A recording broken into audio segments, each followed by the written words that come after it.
नमस्कार दोस्तों, जय गुरुदेव टीचिंग पॉइंट में आपका स्वागत है। आज हम हर रोज की तरह मध्य प्रदेश पुलिस भर्ती परीक्षा से संबंधित महत्वपूर्ण प्रश्न इस वीडियो में लेके आए हैं।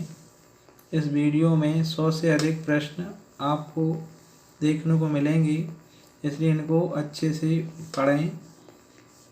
दोस्तों, आज इस वीडियो में मौलिक अधिकारों से संबंधित महत्वपूर्ण प्रश्न जो सभी परीक्षाओं के लिए उपयोगी है, इसलिए आप इस वीडियो को पूरा देखें, अंत तक देखें।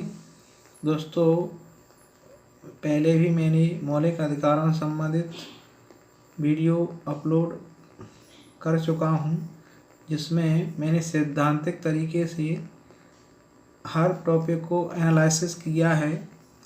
अगर आप एनालिसिस तरीके से देखना चाहें तो उसको देख सकते हैं।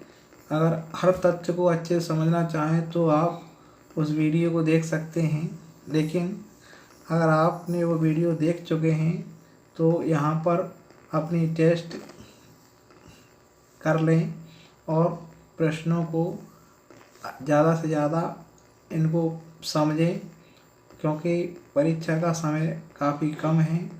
हालांकि पहली शिफ्ट 8 जनवरी से प्रारंभ हो रही है, आगे भी शिफ्ट चलेंगी।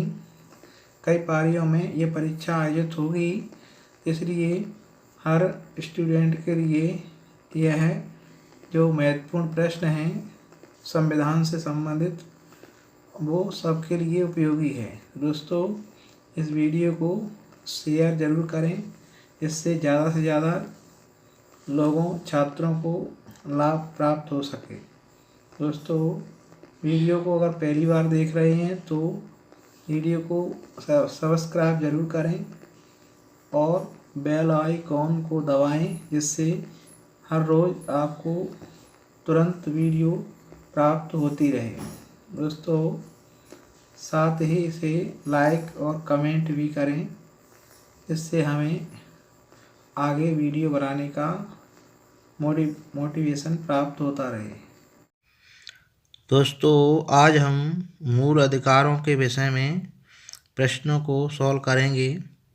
100 से अधिक प्रश्न इस वीडियो में आप देखेंगे मूल अधिकार से संबंधित। दोस्तों, हर परीक्षा में मूल अधिकारों को समाहित किया जाता है, इसलिए ये प्रश्न आपके लिए बहुत ही महत्वपूर्ण होने जा रहे हैं। तो दोस्तों, समय न गंवाते हुए डायरेक्ट हम प्रश्न को सॉल्व करते हैं। दोस्तों, मौलिक अधिकार संविधान के किस भाग में वर्णित हैं? हाँ दोस्तों, मौलिक अधिकार संविधान के किस भाग में वर्णित हैं? तो भाग 3 में वर्णित हैं। प्रश्न नंबर 2, भारत के संविधान का भाग 3 संबंधित है। तो दोस्तों, किससे संबंधित है? मौलिक अधिकारों से। प्रश्न नंबर 3 है दोस्तों, मूल अधिकारों को सर्वप्रथम किस देश में संवैधानिक मान्यता प्रदान की गई है? मूल अधिकारों को सर्वप्रथम किस देश में संवैधानिक मान्यता प्रदान की गई है दोस्तों? तो संयुक्त राज्य अमेरिका।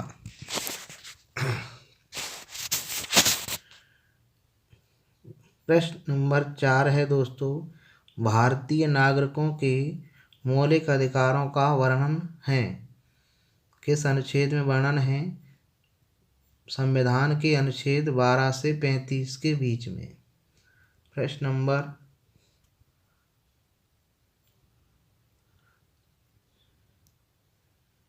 5 है दोस्तों, डॉक्टर भीमराव अंबेडकर ने भारतीय संविधान के किस भाग को सर्वाधिक आलोकित भाग कहा है दोस्तों?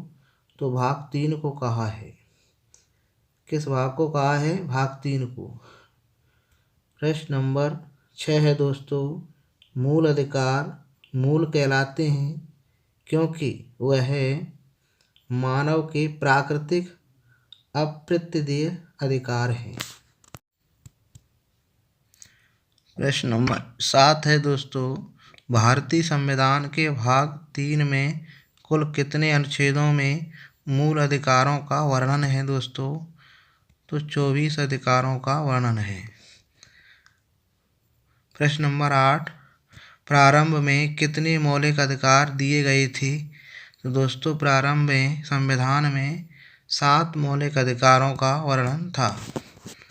प्रश्न नंबर 9 है, वर्तमान में भारतीय नागरिकों को कितने मौलिक अधिकार प्राप्त हैं? तो दोस्तों 6 मौलिक अधिकार प्राप्त हैं। संपत्ति के अधिकार को समाप्त कर उसे कानूनी अधिकार बना दिया गया है। प्रश्न नंबर 10 है दोस्तों,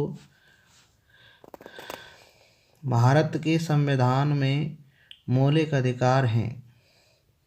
तो दोस्तों भारत के संविधान में मौलिक अधिकार मूल संविधान का हिस्सा था। प्रश्न नंबर 11 है, भारतीय संविधान में न्यायालय में कौन प्रवर्तनीय है? तो दोस्तों मूल अधिकार। प्रश्न नंबर 12, मौलिक अधिकारों को लागू करने का दायित्व है दोस्तों तो उपरोक्त दोनों में, यानी उच्चतम न्यायालय पर और उच्च न्यायालय में, दोनों में मौलिक अधिकारों को लागू करने का उत्तरदायित्व है। प्रश्न नंबर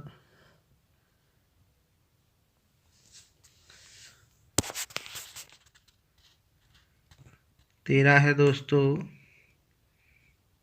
मौलिक अधिकारों का निलंबन कौन कर सकता है दोस्तों? तो मौलिक अधिकारों का निलंबन राष्ट्रपति के द्वारा किया जा सकता है। प्रश्न नंबर 14 है दोस्तों, मौलिक अधिकारों के बारे में सुनवाई करने का अधिकार निम्न में को प्रदान किया गया है? दोस्तों सर्वोच्च न्यायालय को मौलिक अधिकारों के विषय में सुनवाई करने का अधिकार प्राप्त है। प्रश्न नंबर 15 है दोस्तों, संविधान में उद्घोषित मौलिक अधिकारों में संशोधन किया जा सकता है दोस्तों तो संसद द्वारा संशोधित किया जा सकता है। प्रश्न नंबर 16 है दोस्तों, भारतीय नागरिकों को प्रदान किए गए मूल अधिकारों को क्या किया जा सकता है? निलंबित किया जा सकता है दोस्तों। प्रश्न नंबर 17 है दोस्तों, निम्नलिखित में से कौन से मामले उच्च न्यायालय तथा उच्चतम न्यायालय की अधिकारिता में आते हैं? तो मूल अधिकारों का प्रवर्तन आता है दोस्तों। भारतीय संविधान के अंतर्गत मूल अधिकारों का संरक्षक कौन है? तो न्यायपालिका को मूल अधिकारों का संरक्षक माना जाता है। दोस्तों मौलिक अधिकारों के निलंबन का आदेश कौन दे सकता है दोस्तों? तो मौलिक अधिकारों को निलंबित का आदेश राष्ट्रपति के द्वारा दिया जा सकता है।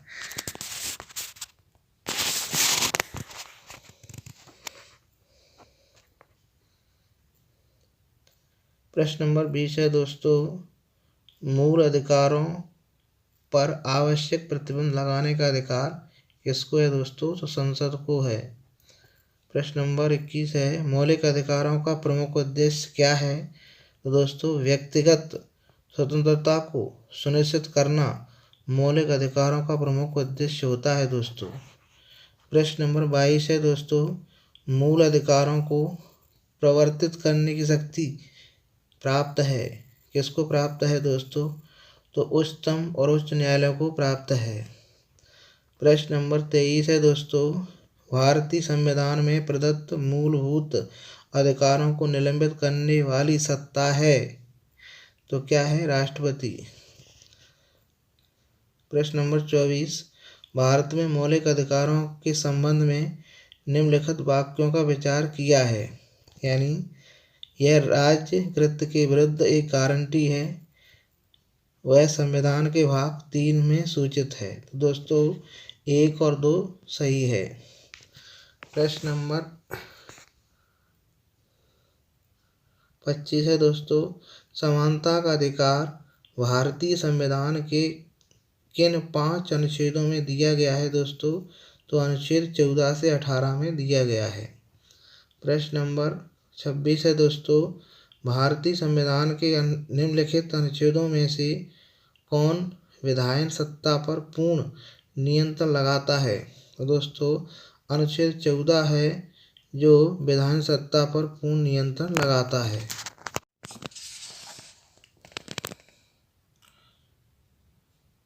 प्रश्न नंबर 27 है दोस्तों, भारतीय संविधान की प्रस्तावना में प्रयुक्त समाजवाद शब्द को निम्नलिखित में से किस अनुच्छेदों के साथ मिलाकर पढ़ने से सर्वोच्च न्यायालय को समान कार्य के लिए समान वेतन का मौलिक अधिकार परिभाषित करने की शक्ति प्राप्त हुई है? दोस्तों अनुच्छेद 14, 15 और 16 में। दोस्तों प्रश्न नंबर 28 है, विधि के सामने समानता का अधिकार है। तो दोस्तों विधि के सामने नागरिक अधिकार है। प्रश्न नंबर 29 है, भारतीय संविधान का कौन सा अनुच्छेद छुआछूत उन्मूलन से संबंधित है? दोस्तों तो अनुच्छेद 17 है जो छुआछूत उन्मूलन से संबंधित है। प्रश्न नंबर 30 है दोस्तों, निम्नलिखित में से भारतीय संविधान के कौन से अनुच्छेद में किसी की भी रूप में अस्पृश्यता निषेध के लिए प्रावधान है? यानी निम्नलिखित में से भारतीय संविधान के कौन से अनुच्छेद में किसी भी रूप में अस्पृश्यता निषेध के लिए प्रावधान है? तो अनुच्छेद 17। प्रश्न नंबर 31 है दोस्तों, समानता का अधिकार भारतीयों के लिए सुनिश्चित करता है? तो दोस्तों धार्मिक समानता, आर्थिक समानता, सामाजिक समानता। तो उसका ऑप्शन है उपरोक्त सभी। यानी समानता का अधिकार भारतीयों के लिए सुनिश्चित करता है। क्या करता है? धार्मिक स्वतंत्रता, धार्मिक समानता, आर्थिक समानता और सामाजिक समानता, ये समानता के अधिकार की भारतीयों के लिए सुनिश्चित करता है। तो प्रश्न नंबर 32 देखते हैं दोस्तों, संविधान के किस अनुच्छेद के प्रावधानों के अंतर्गत भारत सरकार द्वारा भारत रत्न, पद्म विभूषण आदि अलंकार प्रदान किए जाते हैं? तो अनुच्छेद 18 के अंतर्गत ये प्रदान किए जाते हैं। प्रश्न नंबर 33 है दोस्तों, 1995 में पारित अस्पृश्यता अपराध अधिनियम को वर्तमान में किस नाम से जाना जाता है? दोस्तों तो सिविल अधिकार संरक्षण अधिनियम के नाम से जाना जाता है। प्रश्न नंबर 34 है दोस्तों, धर्म।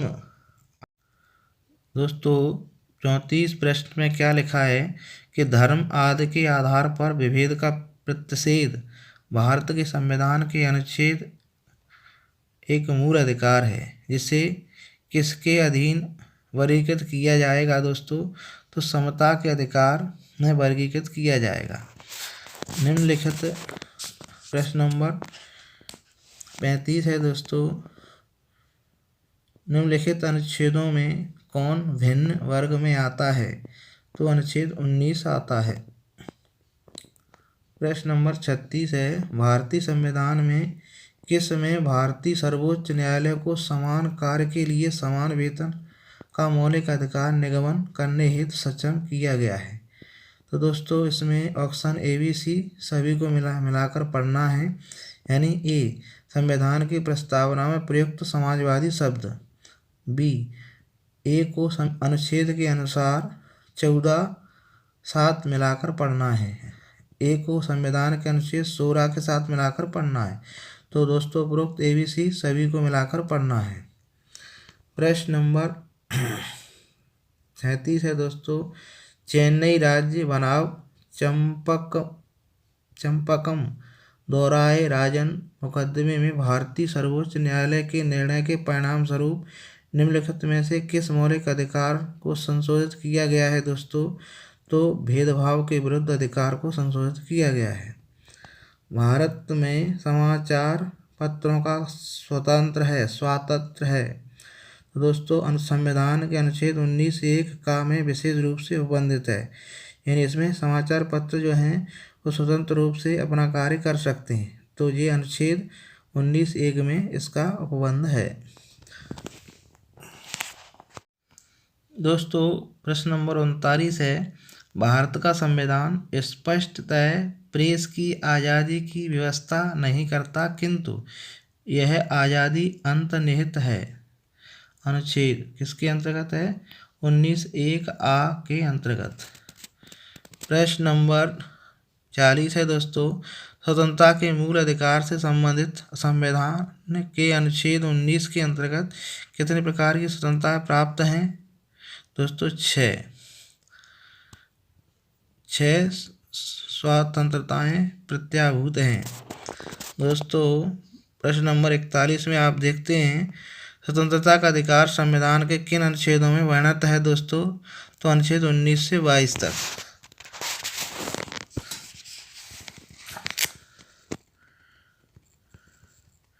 प्रश्न नंबर 42 है दोस्तों, अनुच्छेद 19 में वर्णित स्वतंत्रताएं निम्नलिखित में से किसको प्राप्त हैं? तो दोस्तों केवल भारतीय नागरिकों को अनुच्छेद 19 में वर्णित जो स्वतंत्रताएं हैं वो प्राप्त हैं। प्रश्न नंबर 43 है दोस्तों, भारतीय संविधान का अनुच्छेद 21 निम्नलिखित में से किसके विरुद्ध संरक्षण प्रदान करता है? दोस्तों कार्यपालिका और विधायिका दोनों के विरुद्ध भारतीय संविधान का अनुच्छेद 21 संरक्षण प्रदान करता है। दोस्तों प्रश्न नंबर 44 है, भारत के संविधान का निम्नलिखित में से कौन सा अनुच्छेद प्रेस की स्वतंत्रता से संबंधित है? दोस्तों तो अनुच्छेद 19 जो है वो प्रेस की स्वतंत्रता से संबंधित है। प्रश्न नंबर 45 है दोस्तों, निम्नलिखित में से नागरिकों का स्वतंत्रता संबंधित सही अधिकार कौन सा है? दोस्तों तो भाषण तथा विचार व्यक्त करने की स्वतंत्रता है। दोस्तों प्रेस की स्वतंत्रता किस प्रकार में निहित है? तो भाषण और स्वतंत्रता में निहित है। प्रश्न नंबर 47 है दोस्तों, निम्नलिखित से कौन मौलिक अधिकार नहीं है? तो हड़ताल पर जाने का अधिकार यह मौलिक अधिकार में नहीं आता है। प्रश्न नंबर 48 है, भारतीय संविधान का कौन सा अनुच्छेद व्यक्ति के विदेश यात्रा के अधिकार को संरक्षण प्रदान करता है? दोस्तों तो जो 21 अनुच्छेद 21 है वो भारतीय संविधान अनुच्छेद 21 क्या करता है? व्यक्ति को विदेश यात्रा करने का अधिकार देता है। दोस्तों निम्नलिखित में से व्यक्तित्व में ध्यान दीजिए, तो इसके वाक स्वातंत्र्य और अभिव्यक्ति के अधिकार का उल्लंघन होगा। इसके अंतर्गत अंतःकरण, इससे अंतःकरण और धर्म के अबाध रूप से आचरण और प्रचार करने की स्वतंत्रता के अधिकार का उल्लंघन होगा। दोस्तों इसमें 1 2 सही है। निम्नलिखित में से प्रश्न नंबर 50 है दोस्तों, निम्नलिखित में से सर्वोच्च न्यायालय में मौलिक अधिकारों के रूप में मान्यता प्रदान की गई है। तो दोस्तों आवास का अधिकार, विदेश यात्रा का अधिकार और समान कार्य के लिए समान वेतन का अधिकार, ये तीनों ही मौलिक अधिकार के रूप में मान्यता दी गई है।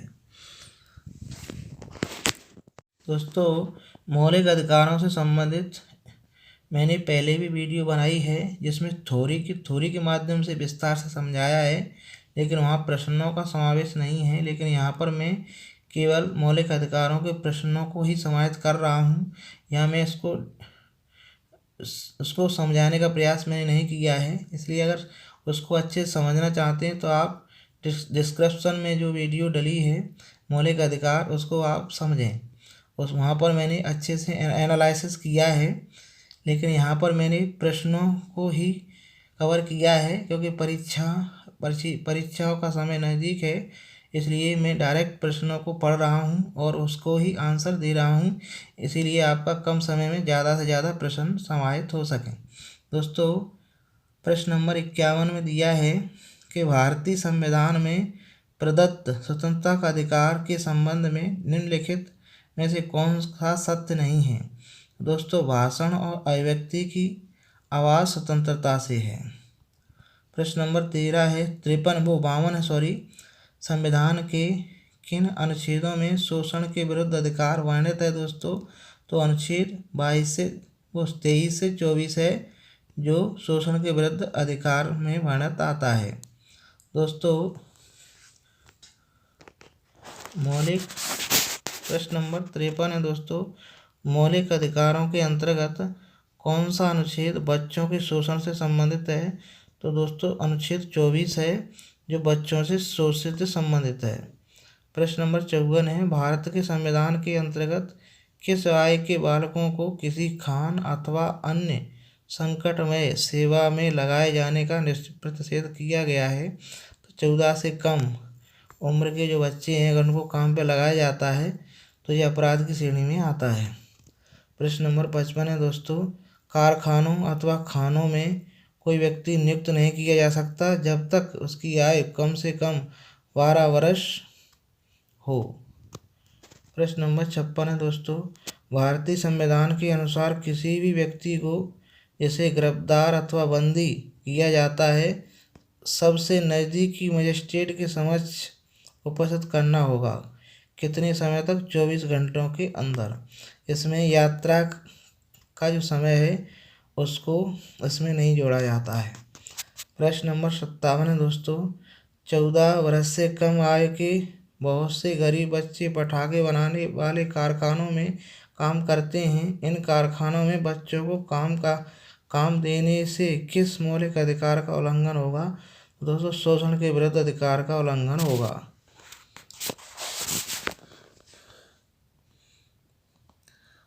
प्रश्न 58 है दोस्तों, किस अनुच्छेद में कहा गया है कि किसी भी व्यक्ति को एक ही अपराध के लिए एक वर्ष से अधिक अभियोजित एवं दंड नहीं किया जाएगा? दोस्तों अनुच्छेद 20 में कहा गया है, उसमें एक अपराध के लिए केवल एक ही दंड का दिया जा सकता है और अन्य दंडों का उसमें नहीं दे सकते। प्रश्न नंबर 59 है दोस्तों, भारतीय संविधान कोई अपराध किए जाने के लिए किसी मान्य व्यक्ति को जैसे किसी सामान्य विधि के अंतर्गत गिरफ्तार किया गया हो निम्नलिखित में से कौन सा अधिकार प्रदान करता है? दोस्तों तो इनमें चारों ऑप्शन इसमें फिट बैठते हैं। पहला है गिरफ्तारी का कारण शीघ्रता से जानने का अधिकार, दूसरा अपनी रुचि के अनुरूप वकील से परामर्श लेने एवं बचाव करने का अधिकार, और गिरफ्तारी के 24 घंटे के अंदर मजिस्ट्रेट के समक्ष प्रस्तुत किए जाने का अधिकार है। दोस्तों तो ऑप्शन उपरोक्त सभी का अधिकार है। प्रश्न नंबर 60 है दोस्तों, धार्मिक स्वतंत्रता का अधिकार संविधान के किस अनुच्छेद में वर्णित है? तो अनुच्छेद 25 से 30 तक।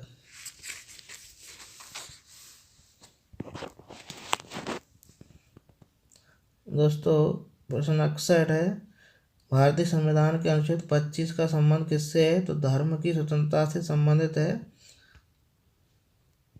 62 प्रश्न, धार्मिक स्वतंत्रता के अधिकार में संविधान के अंतर्गत सम्मिलित है।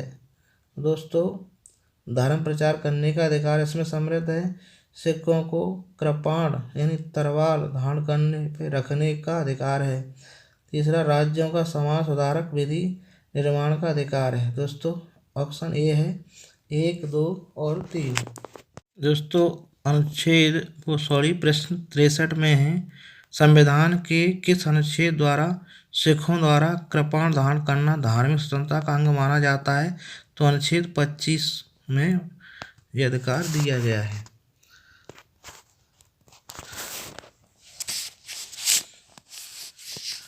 दोस्तों प्रश्न नंबर 64 है, संविधान द्वारा प्रदत्त धार्मिक अधिकारों पर राज्य किन आधारों पर प्रतिबंध लगा सकता है?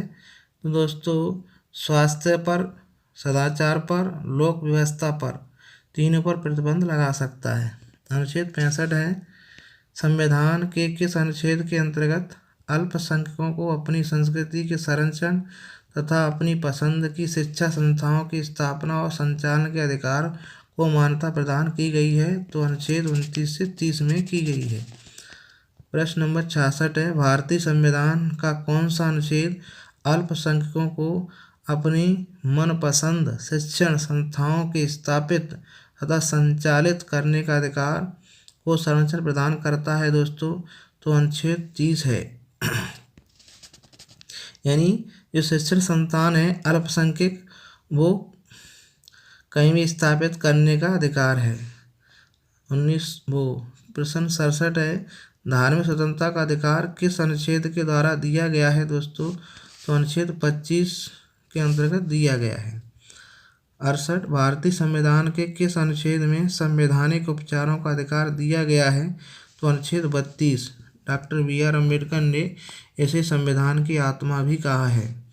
प्रश्न नंबर 69 है, निम्नलिखित मौलिक अधिकारों में से किसे डॉक्टर बी.आर. अम्बेडकर ने संविधान का हृदय आत्मा कहा है?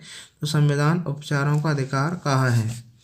दोस्तों प्रश्न 70 है, संवैधानिक उपचारों का अधिकार किन परिस्थितियों में निलंबित किया जाता है? तो उपरोक्त सभी परिस्थितियों में कौन कौन सा? आपात स्थिति की घोषणा के दौरान, सेना सदस्यों के संबंध में, और जब सैनिक विधि लागू हो तब। तो उपरोक्त तीनों ही ऑप्शन में ये फिट बैठता है। प्रश्न नंबर 71, कौन सा अधिकार भारतीय संविधान के अनुच्छेद 32 के अंतर्गत प्रवर्तित किए जा सकते हैं? तो मौलिक अधिकार किए जा सकते हैं। प्रश्न 72 है दोस्तों, मौलिक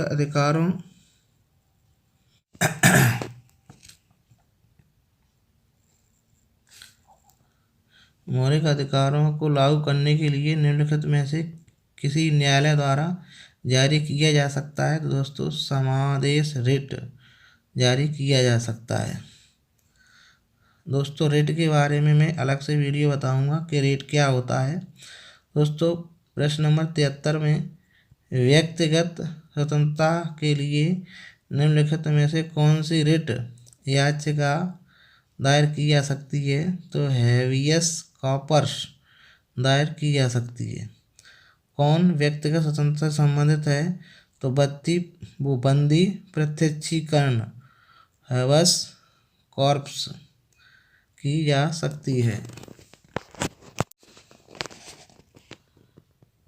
प्रश्न 75 है दोस्तों, विभिन्न प्रकार के समादेश रिट जारी करने का अधिकार सर्वोच्च न्यायालय के अतिरिक्त किन न्यायालयों में प्राप्त है? तो राज्य के उच्च न्यायालयों को प्राप्त है।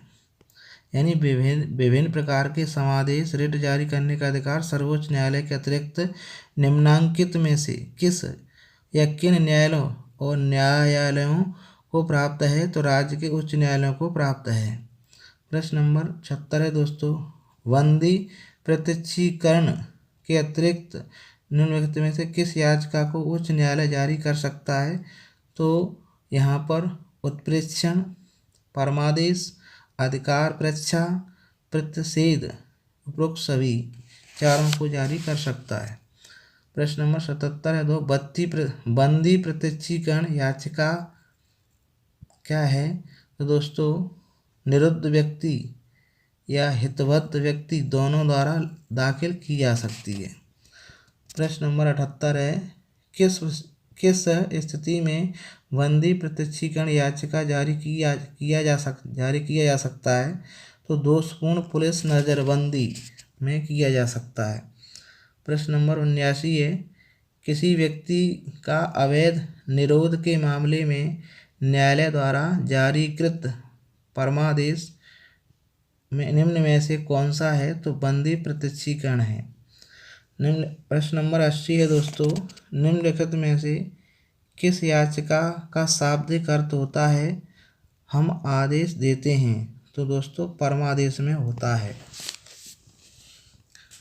प्रश्न नंबर 81 है दोस्तों, समादेशों में कौन सा समादेश किसी अवैध व्यक्ति से सरकारी को बचाने के लिए जारी किया जाता है? तो अधिकार परीक्षा। प्रश्न नंबर 82 है दोस्तों, व्यक्ति, नियम अथवा अधीनस्थ अधिकरण जिस कार्य को करने के लिए आबद्ध हैं उस कार्य को करने के लिए जारी करने वाले रिट को कहते हैं? तो परमादेश कहते हैं। प्रश्न नंबर 83 है, वह रिट जो भारत में उच्चतम न्यायालय अथवा सर्वोच्च न्यायालय द्वारा किसी व्यक्ति या सार्वजनिक संस्था का आदेश देती है वह अपने कर्तव्य का पालन करे क्या कहलाती है? दोस्तों परमादेश कहलाती है। प्रश्न नंबर 84 है, किस लेख या रिट के द्वारा किसी सक्षम न्यायालय द्वारा किसी व्यक्ति नियम या निचली अदालत को कोई ऐसा कार्य करने के लिए आदेश दिया जाता है जो उसकी कर्तव्य सीमा में आता है, जिसको उन्हें पूरा करना चाहिए। दोस्तों, परमादेश। प्रश्न नंबर 85 दोस्तों, एक ऐसी याचिका जो न्यायपालिका द्वारा जारी की जाती है तथा जिसमें कार्यपालिका को कहा जाता है कि वह यह कार्य करे जो उसे प्राप्त शक्तियों के अंतर्गत करना चाहिए था, तो दोस्तों उसको रिट कहा जाता है। रिट कहा जाता है, वह मैडम्स कहा जाता है। प्रश्न नंबर 86 है, उत्प्रेक्षण रिट निम्न में से किस आधार पर जारी किए जाते हैं? तो दोस्तों इसमें ऑप्शन है अधिकारिता का अभाव या अधिकारिता से बाहर किए गए कार्य के लिए नैसर्गिक न्याय के सिद्धांत का अतिक्रमण होने पर और अभिलेख में प्रत्यक्षतः प्रकट विधि त्रुटि के आधार पर। दोस्तों उपरोक्त सभी। प्रश्न नंबर 87 दोस्तों, किस याचिका के अधीन किसी कर्मचारी को ऐसी कार्रवाई करने से रोका जाता है जिसके लिए सरकारी तौर पर वह हकदार नहीं है? तो अधिकार परीक्षा। दोस्तों प्रश्न नंबर 88 है, न्यायालय द्वारा जारी किए गए परमादेश के माध्यम से न्यायालय है। तो दोस्तों किसी व्यक्ति या संस्था को उनके सार्वजनिक दायित्वों और कर्तव्यों का पालन करने के लिए जारी किया जा सकता है। कौन मूल अधिकारों के अंतर्गत नहीं आता है? तो संपत्ति का अधिकार मूल अधिकारों के अंतर्गत नहीं आता है। दोस्तों प्रश्न नंबर 90 है दोस्तों, कौन सा मौलिक अधिकार नहीं है? तो संपत्ति का मौलिक अधिकार नहीं है। प्रश्न नंबर 91, संपत्ति के मौलिक अधिकारों को कब समाप्त किया गया? तो 1978 में संविधान के 44वें संशोधन द्वारा समाप्त किया गया। संपत्ति का अधिकार एक है, क्या कानूनी अधिकार बन गया है?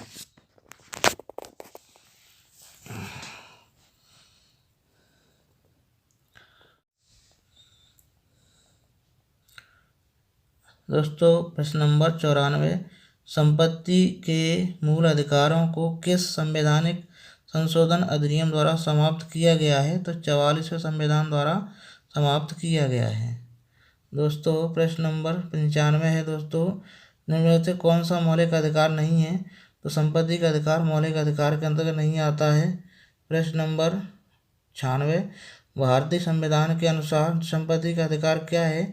तो विधिक अधिकार के अंतर्गत आता है। 97, संपत्ति के अधिकार को मूल अधिकारों की श्रेणी से हटाकर किस अनुच्छेद के अंतर रखा गया है? तो अनुच्छेद 300 का के अंतर्गत रखा गया है। प्रश्न नंबर 95, भारत के संविधान के अनुसार जो संवैधानिक अधिकार है किंतु मूल अधिकार नहीं है, तो संपत्ति का अधिकार मूल अधिकार नहीं है। दोस्तों प्रश्न नंबर 99 दोस्तों, मत देने का अधिकार प्राप्त है? तो दोस्तों एक नागरिक अधिकार है। क्या है? एक नागरिक अधिकार है। दोस्तों प्रश्न नंबर सूची 1 और सूची 2 में मिलान करने के लिए बताया गया है। तो यहाँ पर समानता का अधिकार किसके अंतर्गत आता है? तो अनुच्छेद 14 से 18 के अंतर्गत आता है। वाक स्वतंत्रता का अधिकार किसके अंतर्गत आता है? तो अनुच्छेद 19 के अंतर्गत आता है। धर्म की स्वतंत्रता का अधिकार किसके अंतर्गत आता है? तो अनुच्छेद 25 के अंतर्गत आता है। और संवैधानिक उपचारों का अधिकार किसके अंतर्गत आता है? तो अनुच्छेद 32 के अंतर्गत आता है। तो ऑप्शन सी सही है। दोस्तों प्रश्न नंबर 101, मौलिक अधिकारों में कौन सी बात की स्वतंत्रता नहीं है? तो हड़ताल करने की आज़ादी की स्वतंत्रता नहीं है। किस बात ने संसद को मौलिक अधिकारों में संशोधन का अधिकार दिया है? तो केशवानंद भारती बाद में दिया है। प्रश्न नंबर 103, वर्तमान समय में भारतीय संविधान के अंतर्गत संपत्ति का अधिकार है? क्या है? तो संवैधानिक अधिकार है। कौन सा मूल अधिकार विदेशी नागरिकों को प्राप्त नहीं है? तो अवैयक्तिक स्वतंत्रता का अधिकार प्राप्त नहीं है।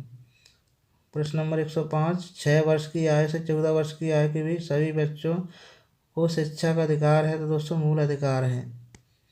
106, समानता का अधिकार संविधान के अनुच्छेद किसके अंतर्गत दिया गया है? तो दोस्तों 3 और 4 के अंतर्गत दिया है। 2, 3, 4 अनुच्छेद 14, अनुच्छेद 15, अनुच्छेद 16 में दिया है। दोस्तों 107, संविधान के अंतर्गत बंदी प्रत्यक्षीकरण समादेश जारी करने का अधिकार किसमें निहित है? तो दोस्तों केवल उच्च न्यायालय को, उच्चतम न्यायालय को। सम्राट इनमें से कौन सा मूल अधिकार नहीं है? संपत्ति का अधिकार मूल अधिकार नहीं है। प्रश्न नंबर 109 है दोस्तों, भारतीय संविधान का कौन सा अनुच्छेद अस्पृश्यता का उन्मूलन करता है? तो अनुच्छेद 17 करता है। 110, मौलिक अधिकारों को लागू करने के लिए रिट जारी किया जाता है तो उच्चतम न्यायालय द्वारा जारी किया जाता है। 111, किसी अर्धन्यायिक सार्वजनिक अधिकारी को अपनी अनिवार्य कर्तव्य के लिए मजबूर करने के उद्देश्य से उच्चतम न्यायालय द्वारा जारी गई रिट क्या है? परमादेश। दोस्तों 112, संविधान के अनुच्छेद 17 और 18 में व्यवस्था है किसकी है? सामाजिक समता की है। दोस्तों अनुच्छेद 13 है। तो 113 क्वेश्चन है, भारत में उच्चतम न्यायालय के निम्नलिखित मामलों में किसमें माना था कि मौलिक अधिकारों में संशोधन नहीं किया जा सकता? तो गोकलनाथ मामला में यह वर्णित है। दोस्तों अनुच्छेद 114 प्रश्न है, कौन सा मौलिक अधिकार नहीं है? तो संपत्ति का अधिकार मौलिक अधिकार नहीं है। अनुच्छेद 15 प्रश्न 115, सूचना का अधिकार किस राज्य में लागू नहीं है? तो पहले दोस्तों जम्मू कश्मीर लागू नहीं था, लेकिन अब धारा 370 को हट जाने से अब ये उससे वहाँ पर संपूर्ण भारत में लागू है। दोस्तों 116, मौलिक अधिकारों में संशोधन करने में कौन सक्षम है? संसद है। 117, भारतीय नागरिकों के मौलिक अधिकारों के युक्त मुक्त प्रतिबंधों में आरोपित करने की शक्ति किसके पास है? तो संसद के पास है।